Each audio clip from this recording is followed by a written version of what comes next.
ارے پھر سے فریہ شرم سے اپنی چھوٹی سی ناک کمبل میں چھپا لیتی ہے۔ شام کو احسان اور ریان واپس نہیں آئے، صرف فریہ اور ہانیہ نے ایک ساتھ کھانا کھایا۔ کل اتوار ہے، کیا تم فری ہو؟ ہانیہ نے مسکرا کر اچانک پوچھا جب وہ کھانے کا انتظار کر رہی تھی۔ میں عام طور پر ویکینڈ پر زاریہ کے ساتھ وقت گزارتی ہوں، فریہ نے سوچ کر کہا۔ ہانیہ نے کہا، فریہ کل صبح زاریہ کو آنٹی لوریٹا کے حوالے کر دینا اور میرے ساتھ ایک چیریٹی ایونٹ میں چلنا۔ ان دنوں ملک این کے جوڑے ہمارے ملک میں آئے ہوئے ہیں اور کل دوپہر ملک این کی خاتون اول ایک فنڈ ریزنگ تقریب میں تمہارا شکریہ ادا کریں گی۔ ریان کے پاس وقت نہیں تو تم میرے ساتھ چلو گی؟ فریہ حیران رہ گئی۔ وہ پہلے بھی ہانیہ کے ساتھ کئی دعوتوں میں گئی تھی، مگر وہ زیادہ تر امیر اشرافیہ کی تقریبات تھیں۔ کسی دوسرے ملک کی خاتون اول کی تقریب میں شرکت پہلی بار ہو رہی تھی۔ یہ بالکل مختلف نوعیت کا معاملہ تھا۔ کیا بات ہے، جانا نہیں چاہتی؟ ہانیہ نے مسکرا کر چمچ اٹھاتے ہوئے پوچھا۔ فریہ نے گھبراہٹ سے پوچھا، میں نے کبھی ایسی کسی تقریب میں شرکت نہیں کی، اس لیے گھبراہٹ ہو رہی ہے۔ آپ نورا کو ساتھ کیوں نہیں لے جاتی؟ نورا ہانیہ کے بھائی کی بیٹی ہے، اس وقت ہواگو میوزک ایسوسی ایشن میں ایک اہم عہدے پر فائز ہے۔ فریہ کی اس سے کئی بار ملاقات ہو چکی تھی۔ ہانیہ نے آہ بھری، میں نے نورا کو کئی بار ایسے پروگراموں میں ساتھ لیا ہے، لیکن وہ بہت زیادہ گھبرا جاتی ہے اور خود کو نمایاں کرنے کی جلدی کرتی ہے، جس سے مجھے مایوسی ہوئی۔ فریہ سمجھ سکتی تھی کہ اس قسم کی بین الاقوامی تقریبات میں میزبان خواتین بہت معزز ہوتی ہیں۔ جو بھی ہانیہ کے ساتھ ہو، اسے وقت کی نزاکت کے مطابق کم بولنا، نرمی سے پیش آنا اور بہت تحمل سے پیش آنا ہوتا ہے۔ لیکن وہ نورا کی حالت بھی سمجھ سکتی تھی۔ کون نہیں چاہتا کہ ایسے مواقع پر اپنی شناخت بنائے؟ اگر یہ خواتین پہچان جائیں تو سنبھل کے راست۔ ظاہر ہے خبروں میں آ جانا بھی دوسروں کی رشک کی وجہ بن جاتا ہے، لیکن مجھے ڈر ہے کہ میں نورا سے بھی بدتر ثابت ہوں گی۔ فریہ کے سر میں سنسناہٹ ہونے لگی۔ ہانیہ نے نرمی سے مسکرا کر کہا، نہیں، تمہاری سوچ نورا سے مختلف ہے۔ دراصل شروع میں میرا تمہیں ساتھ لے جانے کا ارادہ نہیں تھا۔ مجھے معلوم ہے کہ تمہارا ذہن ان باتوں میں نہیں ہے، لیکن کسی نے کہا کہ ماں اور بیٹی ایک ساتھ کام کریں تو اچھا ہوتا ہے، تو میں نے تمہیں بلایا۔ تمہیں زیادہ گھبرانے کی ضرورت نہیں، ان لوگوں سے ملنے جلنے سے بہت کچھ سیکھنے کو ملتا ہے۔ میں تعلقات کی نئی نظر اور انسانوں سے برتاؤ کی بات کر رہی ہوں۔ فریہ کو شرمندگی ہوئی۔ اس نے دنیا کی بڑی اہم خواتین سے ملاقات کی ہے، شاید جب وہ باہر جائے اور ان سب کا سامنا کرے تو وہ پرسکون رہ پائے۔ ٹھیک ہے، پھر میں کوشش کروں گی کہ میں زیادہ نہ بولوں۔ اگر کچھ غلط ہو گیا تو ناراض مت ہونا آپ۔ اور تمہارا کیا، جب تم پہلی بار اپنے بڑے بابا سے ملی تو گھبراہٹ محسوس نہیں ہوئی؟ ہانیہ نے فریہ کی گھبراہٹ بھری حالت دیکھ کر مسکرا کر کہا، اب دیکھو خود کو کتنی قدرتی ہو گئی ہو، اب تو مذاق بھی کر لیتی ہو ہمارے ساتھ۔ وہ تو بس ایک ساتھ رہنے کی عادت ہے اور اکثر ملنا ہوتا ہے، فریہ نے کہا۔ ہانیہ مسکرائی، اگر تم ایسا سوچو تو تمہارا روز کا معمول وزیر اعظم اور ان کی بیوی کے ساتھ ناشتہ کرنا ہے، تو پھر ملک این کی کسی لیڈی سے مل کر گھبرانے کی کیا ضرورت ہے؟ فریہ نے بے اختیار سر ہلا دیا۔ ہانیہ نے نرمی سے کہا، فریہ بس اتنا یاد رکھو کہ تم باوقار اور فراخ دل ہو۔ جب میں نے پہلی بار ان لیڈیز سے ملاقات کی تو میں بھی بہت گھبرائی ہوئی تھی اور پوری رات سو نہ سکی، لیکن دوسری طرف اگر سوچو تو شاید وہ بھی مجھے دیکھ کر گھبرا رہی ہوں۔ ہم سب کی حیثیتیں کم و بیش ایک جیسی ہیں، کوئی کسی سے بہتر نہیں۔ ہمیں اپنی حیثیت پر گھمنڈ کر کے کسی کو شرمندہ نہیں کرنا چاہیے، بس اپنا کام ایمانداری سے کرنا چاہیے۔ بڑی ماں، اب مجھے سمجھ آیا کہ ریان آپ جیسا کیوں لگتا ہے۔ فریہ نے ہنستے ہوئے کہا، ریان میں بھی ہانیہ جیسا نرم مزاج اور شائستہ انداز ہے۔ چاہے کسی بھی صورتحال کا سامنا ہو، جس چیز کی فریہ کو سب سے زیادہ تعریف تھی وہ یہ تھی کہ ہانیہ آج جس مقام پر تھی ان میں نہ تو کوئی غرور تھا، نہ ہی تکبر اور نہ ہی کسی اعلیٰ شخصیت کا تفاخر۔ وہ عام لوگوں سے بھی برابری کا سلوک کرتی تھی۔ فریہ کو واقعی خوش نصیبی محسوس ہوا کہ وہ ہانیہ جیسے انسان کے ساتھ ایک ہی میز پر بیٹھ کر بات کر رہی تھی۔ ریان واقعی میری طرح ہے۔ ہانیہ نے چند لمحے سوچا، پھر مسکرا کر سر ہلا دیا۔ میں در حقیقت نہیں چاہتی کہ ریان اپنے والد جیسا بنے۔ شاہ فیملی کا انداز بہت ضدی ہے، بس یہی بات ہے۔ یہ پہلا موقع تھا جب ہانیہ نے شاہ خاندان کے بارے میں فریہ کے ساتھ کھل کے بات کی اور فریہ فوراً سنجیدہ ہو گئی۔ ہانیہ نے آہ بھری اور کہا، फरिया, तुम्हें इस मेज पर बैठकर घबराने की जरूरत नहीं। तुम्हारे बाबा मेरे शौहर हैं और शाह खानदान मेरे शौहर का खानदान है। मेरे शौहर सिर्फ यही चाहते हैं कि खानदान मजबूत हो और शायद कुछ ज्यादा मर्दाना सोच रखते हैं, लेकिन इस दुनिया में कोई खानदान हमेशा नहीं रहता। तुम्हारे बाबा को बचपन से शाह दादा ने सिखाया है, इसलिए कभी कभार वो भी कुछ हद से बढ़ जाते हैं। फरिया ने नरमी से कहा, मैं समझ सकती हूँ, आखिरकार कौन नहीं चाहता कि इख्तिदार में रहे। बड़ी माँ, तो क्या आप नहीं चाहती कि रेयान अपने वालिद जैसा बने? हानिया के चेहरे पर एक शफाफ तासुर आया और उसने वकार से कहा, मेरी सोच ये है कि सब कुछ कुदरत पर छोड़ देना चाहिए। जितना ऊंचा मुकाम होगा उतनी ही भारी जिम्मेदारी भी होगी। हम सिर्फ अपना फायदा नहीं देख सकते, बल्कि ये भी समझना होगा कि आवाम को क्या चाहिए। ये बातें सुनकर फरिया के दिल में हानिया के लिए मजीद एहतराम पैदा हुआ। बड़ी माँ, मैंने फैसला कर लिया है कि अब से आपको अपना आइडियल मानूंगी। ओह, तुम छोटी सी खुशामदी। हानिया ने मुस्कुराकर खिचड़ी का एक निवाला लिया। वैसे सुना है कि कल रात तुम और रेयान साथ बाहर गए थे कुछ खाने। हाँ, फरिया का दिल धड़कने लगा। उसने नजरें झुका ली और कुछ लम्हों बाद कहा, बड़ी माँ, मैं तो काफी महीनों से बाहर हूँ और काफी अरसे बाद लेट नाइट खाने का मौका मिला। तुम दोनों के दरमियान रिश्ता अच्छा है, लेकिन आइंदा रात गए बाहर मत जाना, बहुत महफूज नहीं होता। हानिया ने मुस्कुराकर अपना खाना खाते हुए कहा। फरिया ने आहिस्ता से सर उठाया। देखा कि हानिया ने मजीद कुछ नहीं कहा तो उसे सुकून हुआ, मगर दिल में कुछ शर्मिंदगी भी थी। हानिया उसके साथ इतनी मेहरबानी से पेश आती थी और वो उनसे कुछ छुपा रही थी। अगर कभी हानिया को सच पता चल गया तो क्या वो बहुत नाराज होंगी? उसे अचानक एहसास हुआ कि वो वाकई दिल से नहीं चाहती कि हानिया को दुख या गुस्सा हो। उसे ये बड़ी माँ वाकई दिल से अजीज हो चुकी थी। घर वापस जाकर हानिया ने किसी को भेजकर कल के चैरिटी इवेंट की तैयारियों के कागजात और मेहमानों की फहरिस्त भेज दी। फहरिस्त में न सिर्फ आने वाले अफराद की शनाख्त बल्कि उनकी दिलचस्पियां भी शामिल थीं। फरिया ने अपनी जबान दांतों में दबाई जब उसने देखा कि उन अफराद की शनाख्त कुछ आम नहीं थी। सेक्रेटरी हांस फ्लेमिंग, चूँकि मैं कल एक चैरिटी इवेंट में शिरकत कर रही हूँ तो देखें क्या मुझे कुछ अतिया देने के लिए तैयार करना चाहिए और कीमत भी मुनासिब हो। हांस फ्लेमिंग ने चुपके से मुस्कुराकर फरिया की सादगी और मासूमियत पर दिल ही दिल में हंसी की। मिस फरिया, आपको कुछ भी तैयार करने की ज़रूरत नहीं है। वज़ीर आज़म की बीवी सबके लिए इंतज़ाम करेंगी, आपको सिर्फ उनके साथ जाना है। ओह ठीक है। फरिया ने हानिया की बात मानी, अगरचे उसे मुकम्मल समझ नहीं आई। हांस फ्लेमिंग के जाने के बाद फरिया ने नहाकर कमरे में आकर मवाद का मताला शुरू किया। आंटी लॉरेटा जानती थी कि उसे अहम काम है, इसलिए वो जारिया के साथ खेलने में मसरूफ हो गई। जब रेयान ऊपर आया तो वो बेडरूम के दरवाजे तक आया और फरिया को फ्लोर टू सीलिंग खिड़की के पास पड़े चेस लाउंज पर नीम दराज देखा। वो निहायत संजीदगी से कागजात पढ़ रही थी।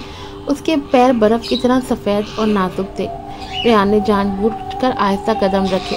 रेयान की आंखों में हल्की सी गहराई आ गई। उसने मुट्ठी सख्ती से बंद की और हल्की सी खांसी की। फरिया ने चौंक कर सर उठाया तो अचानक उसके करीब खड़ा रेयान दिखाई दिया। वो खौफ से चीख पड़ी और हाथ से तमाम कागजात नीचे गिर गए।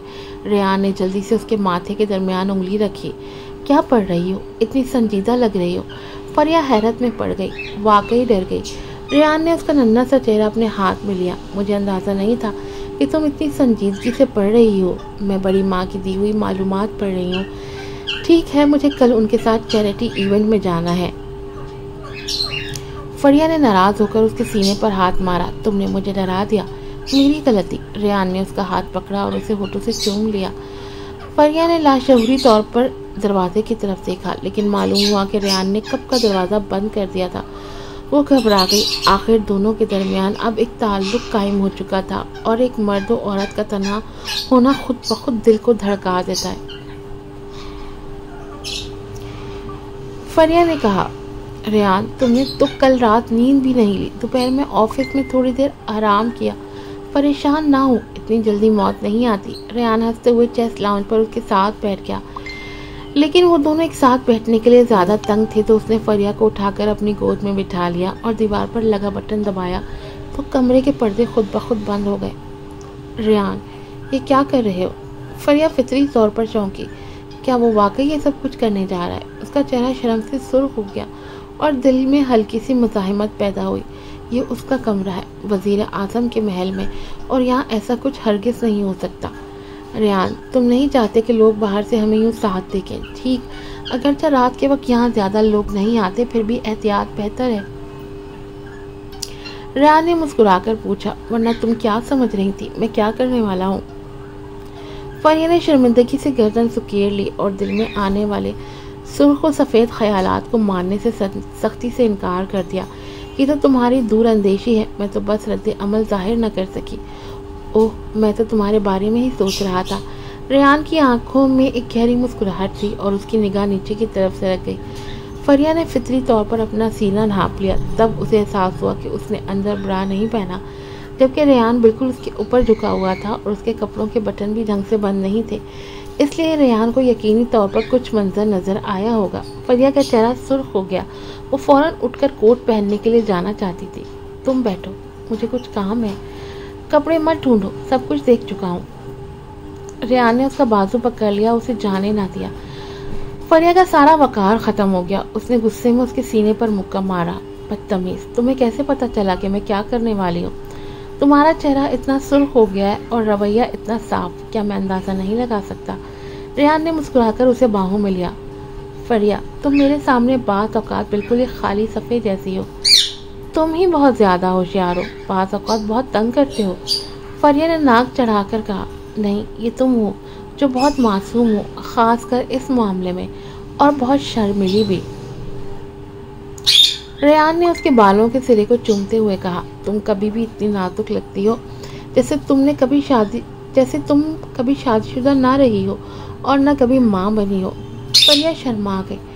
क्या शादी और बच्चे होने के बाद औरत बेबाक हो जाती है? मैं एक औरत हूँ और मर्द के सामने शर्म आना एक फितरी बात है। मुझे नहीं मालूम दूसरी औरतें कैसी होती हैं, मैं सिर्फ तुम्हें जानता हूँ। मेरी नज़र सिर्फ तुम पर है। रेहान ने उसे मजबूती से गले लगाया और अपनी थोड़ी उसके सर पर रख दी। आज मैं जल्दी फारिग हो गया, घर जाना चाहता था, लेकिन सारा दिन तुम्हें याद करता रहा। आखिरकार तुम्हें देखने आ ही गया। क्या तुमने मुझे याद किया? मैं बहुत मसरूफ़ हूँ। फरिया ने फर्ज शनासी से कहा, मैं कल मुल्क एन की खातून अव्वल से मिलने जा रही हूँ। मेरे पास तुम्हें याद करने का वक्त नहीं। मेरी माँ ने बताया। रेहान ने ज़मीन पर गिरे हुए कागजात उठाते हुए क्या तुम ये याद कर रही हो? हाँ। फरिया का चेहरा बिगड़ गया। इन गैर मुल्कियों के नाम याद रखना बहुत मुश्किल है। अगर तुम्हें ये बैंक्वेट याद रखना मुश्किल लगता है तो अगली बार मत जाना। रेहान ने कहा, यह मुनासिब नहीं है। बड़ी माँ मुझे बहुत मोहब्बत से ले जा रही हैं। फरिया उलझन में पड़ गई।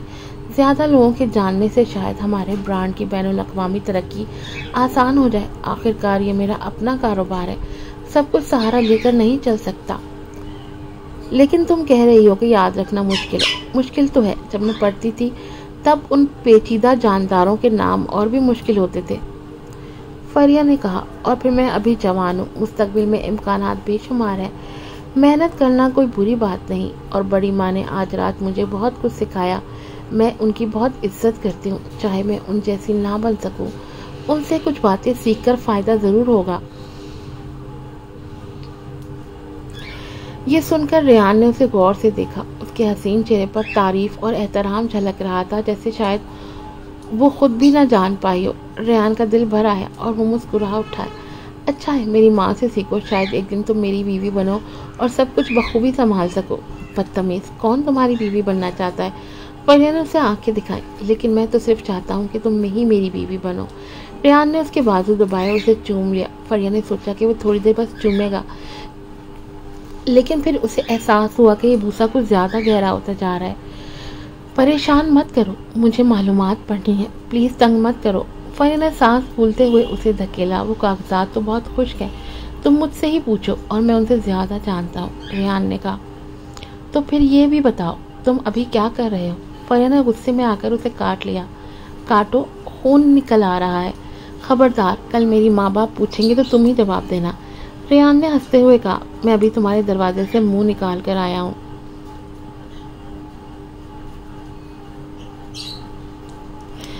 फरिया का दिल भर आया। वो आंखों में आंसू लिए उसे घूरने लगी। मैं तुमसे बात नहीं करना चाहती फरिया, मैं सिर्फ तुम्हारी फिक्र करता हूँ। रेहान ये कहकर उसे उठाया और नरमी से बिस्तर पर लिटा दिया। फरिया वाकई खौफजदा हो गई। नहीं, मैं वाकई ऐसा नहीं कर सकती। क्यों नहीं? रेहान ने कहा और साथ ही अपनी टाई खोलने लगा। उसका चेहरा सुर्ख हो रहा था।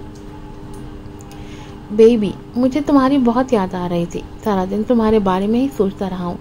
ریان کی نگاہوں کے سامنے فریہ کے پیر کانپنے لگے۔